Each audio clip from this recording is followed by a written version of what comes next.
तो hello students. तो बेटा आज का हमारा टॉपिक है टर्म्स कनेक्टेड टू मैग्नेटाइजेशन। अपने प्रीवियस वीडियो लेक्चर्स में हमने डिस्कस किया था अर्थ के मैग्नेटिक फील्ड के बारे में, angle of depth, angle of inclination, angle of declination कैसे हम कैलकुलेट करते हैं, हम एंगल ऑफ इंक्लाइनेशन का हम एंगल कैसे कैलकुलेट करते हैं। तो हमारे कुछ टर्म्स हैं जो कि हमारे मैग्नेटाइजेशन से रिलेटेड है, तो हम उन टर्म्स के बारे में बात करते हैं। सबसे पहला टर्म जो आपका आता है वो आपका क्या होता है? Magnetic flux density. कि मतलब हमारा मैग्नेटिक फ्लक्स डेंसिटी क्या होता है। तो मैग्नेटिक आपको पता है कि मैग्नेट का जो प्रॉपर्टी शो करे, फ्लक्स मतलब number of field line passing parallel, और डेंसिटी आपको पता है मास अपॉन वॉल्यूम। तो मैग्नेटिक फ्लक्स डेंसिटी को हम लोग कैसे डिफाइन करते हैं? तो it is equal to B is equal to BO plus BH। अब यहाँ पे हमारा BO क्या है, B क्या है और BH क्या है, हमको ये देखना है। तो B हमारा क्या है? तो B है हमारा मैग्नेटिक फ्लक्स डेंसिटी। अगर मैं BO को लिखूंगा तो BO हमारा क्या है? तो BO भी हमारा मैग्नेटिक फ्लक्स डेंसिटी है, लेकिन ये कहाँ पे है आपका? Which is produced in vacuum. और अगर मैं BH की बात करूंगा तो BH भी हमारा क्या है? BH भी हमारा मैग्नेटिक फ्लक्स डेंसिटी है, और ये किसकी वजह से है? तो ड्यू टू द पोल्स। ठीक है, और ये पोल्स किसकी वजह से होगा? तो पोल्स ऑफ द मटेरियल आप बोल दो, या अगर आप कोई मैग्नेट यूज कर रहे हो तो पोल्स ऑफ द मैग्नेट आप बोल सकते हो। तो हम लोग फिर मैग्नेटिक फ्लक्स डेंसिटी को हम लोग फिर डिफाइन कैसे करते हैं, इसका डेफिनेशन हमारा कैसा होगा? So number of magnetic lines of forces passing through an area placed at that point, ठीक है, if the area is held perpendicular to the direction of field lines. इसका मतलब क्या हो गया कि number of magnetic field line passing through a given area, कब? If the area is held perpendicular to the direction of magnetic field lines. और इसको calculate करने का हमारा फॉर्मूला क्या होता है? तो B is equal to B nought plus BH, जहाँ पे B हमारा मैग्नेटिक फ्लक्स डेंसिटी है, B नॉट हमारा क्या है? तो magnetic flux density in vacuum, और BH हमारा क्या है? तो magnetic flux density due to the poles of the material. अगला टर्म जो हमारा यहाँ पे आता है वो हमारा होता है रिलेटिव परमिएबिलिटी। इसको हम लोग डिनोट किससे करते हैं? तो म्यूआर से। ठीक है, और इसका हमारा फॉर्मूला क्या होता है? That mu r is equal to B upon B naught. मतलब इसको आप डिफाइन डायरेक्टली कैसे कर सकते हो?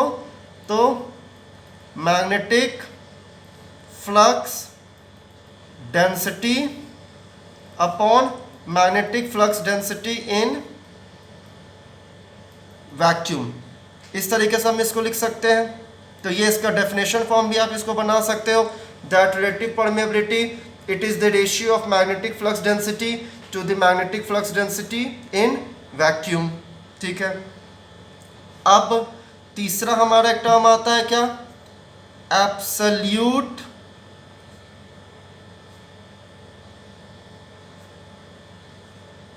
LITY, absolute permeability. तो एब्सोल्यूट परमिएबिलिटी हमारा किससे डिनोट करते हैं? तो आप इसको म्यू से डिनोट करते हो, और इसका हमारा फॉर्मूला क्या होता है? तो mu is equal to mu nought mu R. अब यहाँ पे आप पूछोगे कि म्यू नॉट क्या है, क्योंकि म्यू आर तो हमें पता है that mu R is relative permeability. तो म्यू नॉट क्या है?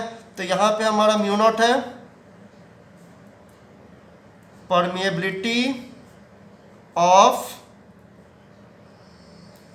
वैक्यूम। ठीक है, डेफिनेशन कैसे आप इसको डिफाइन करोगे? तो it is the product of permeability of vacuum to and the permeability of और द रिलेटिव परमेबिलिटी। ठीक है, चौथा हमारा पॉइंट इसमें क्या आता है? मैग्नेटाइजिंग फोर्स, या फिर इसको हम एक और नाम से जानते हैं magnetic intensity, denoted by capital H. आपने इसको पहले भी पढ़ा है कि हमारा मैग्नेटिक फोर्स या इंटेंसिटी, मैग्नेटिक इंटेंसिटी हमारा क्या होता है? तो H is equal to B naught, मतलब magnetic flux density in vacuum upon relative permeability in vacuum. तो आप इसको डिफाइन कैसे करोगे? तो it is the ratio of magnetic flux density in vacuum to the magnetics to the relative permeability in vacuum.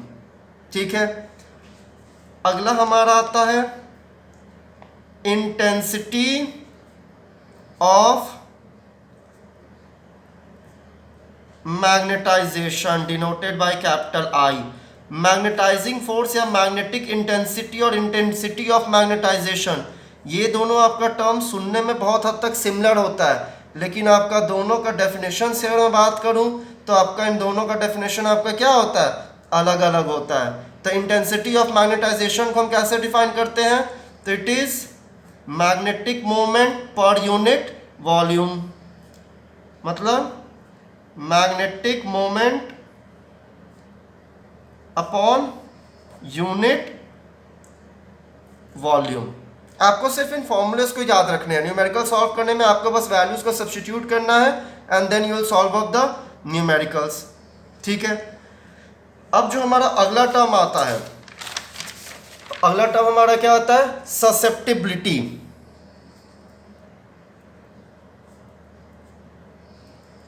Susceptibility denoted by small के, capital के नहीं small के। अब ससेप्टिबिलिटी को हम लोग कैसे डिफाइन करते हैं? तो it is the ratio of intensity of magnetization to the magnetic intensity, या फिर आप लिख सकते हो ratio of intensity of magnetization to the magnetic intensity. ठीक है, अब अगर हम इसमें केस आता है कि अगर हमारा I1 के इक्वल, मतलब इंटेंसिटी ऑफ मैग्नेटाइजेशन हमारा 1 के इक्वल है और मैग्नेटिक इंटेंसिटी भी हमारा 1 के इक्वल है, तो उस केस में हमारा ससेप्टिबिलिटी हमारा क्या हो जाएगा? तो उस केस में हमारा जो मैग्नेटिक ससेप्टिबिलिटी होगा वो हमारा क्या होगा? It will be of unit strength. Unit strength का मतलब K इज इक्वल टू 1। अब इसके बाद आप लोग का जो टर्म आता है वो आपका क्या आता है? हिस्टीरियासिस। हिस्टीरियासिस, तो हिस्टीरियासिस जो आपका टर्म है, इसको आपको बेसिकली ग्राफिकल तरीके से आपको समझाना होता है, जहाँ पे आपका कोर्सिटिविटी, रिटेंटिविटी, आपके ये टर्म्स यहाँ पे आते हैं। ठीक है, तो इसको अपने अगले वीडियो लेक्चर में इसका पूरा आपको ग्राफ बना करके अच्छे से समझाऊंगा कि आपका हिस्टीरियासिस क्या होता है, हिस्टीरियासिस में आपका कोर्सिटिविटी क्या होता है, आपका रिटेंटिविटी क्या होता है, तो आपके ये टर्म क्या होते हैं, मतलब रिटेंशन पार्ट क्या होता है, कोर्सिव पार्ट आपका क्या होता है। और हम लोग सॉफ्ट आयरन कोर, जो कि आपने सोलेनॉइड के स्ट्रेंथ को बारे में पढ़ा था, तो आखिरकार हम लोग वहाँ पे सॉफ्ट आयरन कोर ही क्यों यूज़ करते हैं, ये भी हमको यहीं पे पता चलेगा। ठीक है, तो ये बस आपका छोटा सा टॉपिक था जिसमें आपको some terms related to magnetization था, जिसमें कि आपका इंटेंसिटी ऑफ मैग्नेटाइजेशन, मतलब मैग्नेटिक इंटेंसिटी, ससेप्टिबिलिटी, यही सब टर्म्स आपको यहाँ पे पूछा जाता है बेसिकली एग्जाम टाइम में। और ये सब कुछ आपका वाइवा पॉइंट ऑफ व्यू से इम्पॉर्टेंट है। जो आपका वाइवा होगा बोर्ड्स में, तो उसमें आपका इस टाइप का बेसिकली क्वेश्चन आता है। हाँ, लेकिन हिस्टीरियासिस जो आपका अगला टॉपिक है, उस टॉपिक के बेस पे आपका बोर्ड में क्वेश्चन आता है, लेकिन वो आपका मैक्सिमम टू मैक्सिमम आपका जो आएगा वो 1 नंबर का ही आएगा, उससे ज़्यादा का इससे आपका नहीं आता है।